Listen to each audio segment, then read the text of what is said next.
Dear President Biden, dear colleagues, democracy is more than a mere system of governance. For the Republic of Kosovo, it was our strong desire for democracy that secured our path to freedom and independence.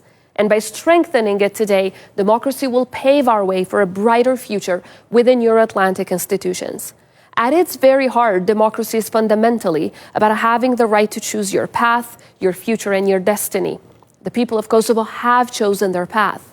This year's Summit for Democracy has certainly been our year of action. With full force and fervor, we have worked to implement the commitments we set out last year.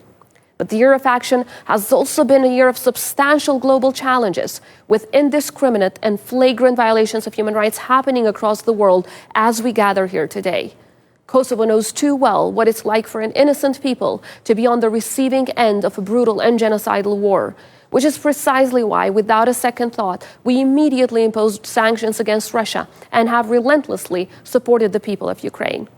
The immense suffering of the Ukrainian people serves as a stark reminder that there is no price too high to pay for freedom and democracy, and we will continue to stand with our allies to defend these values anywhere in the world.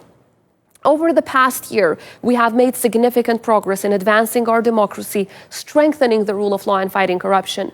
We are implementing the national strategy on the rule of law alongside uncompromising and record-paced reforms to ensure accountable, equitable, and responsive governance throughout public institutions. Our efforts have been recognized the world over. Together with our friends from the Dominican Republic, we have co-led the rule of law cohort within the Summit for Democracy. In addition, according to Freedom House, Kosovo ranked as the third most improved democracy in the world in 2022, and in just 2 years has jumped 20 places higher in Transparency International's Anti-Corruption Index. Since we last met, we have worked tirelessly to advance diversity and inclusion as a cornerstone for the protection of human rights.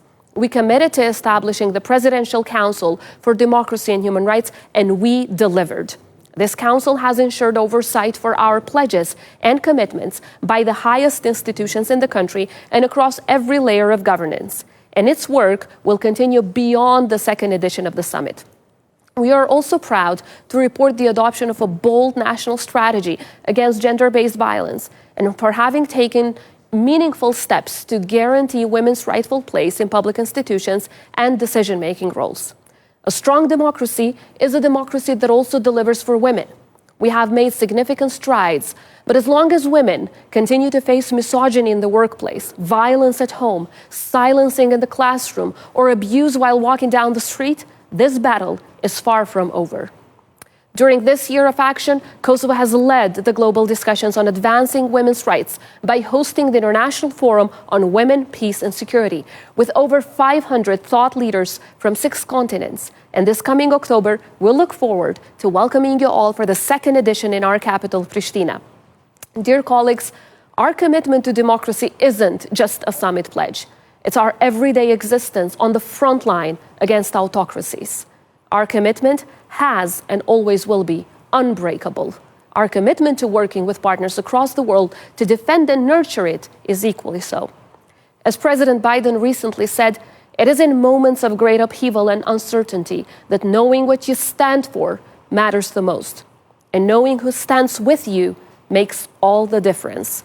It is only through joining forces that we can build a future where democracy is a reality for all. Thank you.